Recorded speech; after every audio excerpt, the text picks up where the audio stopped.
reported that it was 88% full. It is more like 90 to 100% full.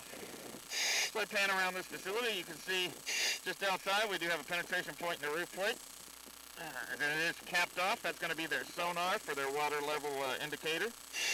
It is functional and working properly. Panning back to the right of our ladder, we have another penetration point in the roof plate. The lines are all straight and true. And it seems to just be capped off up there. Looking at our roof plates in this, you can see that we do have some staining along the roof plates. That's consistent with the various water levels in here.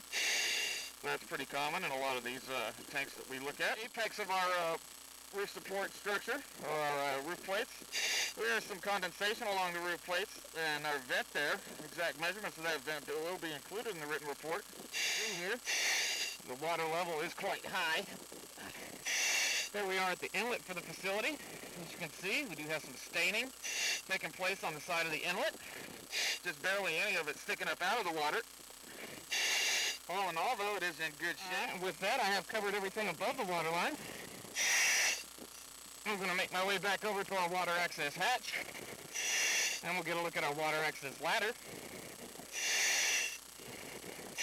As you can see, it does have a cage completely around it, and we do have some chipping off and flaking off the protective coating and the metal for the cage.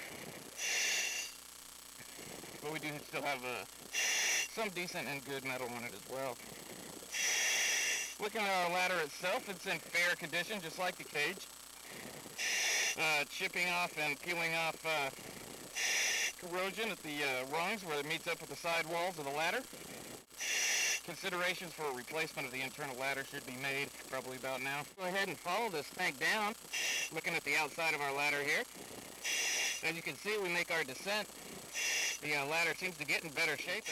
It is mostly occurring up there at the air gap.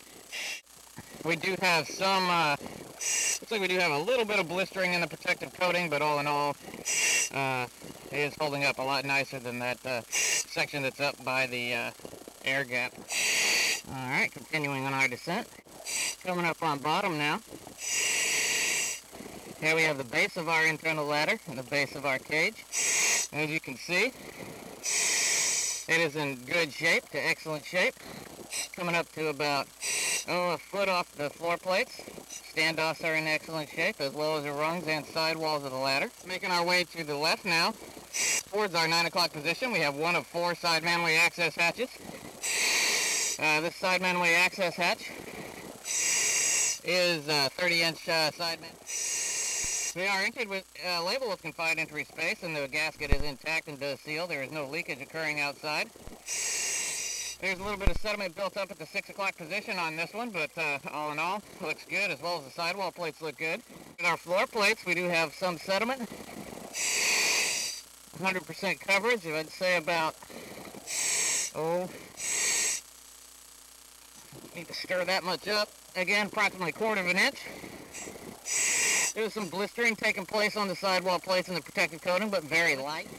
I would recommend a cleaning to improve both water quality and clarity. Protective coating in this area I do have one significant blister right here beneath the protective coating, but that seems to be the only one.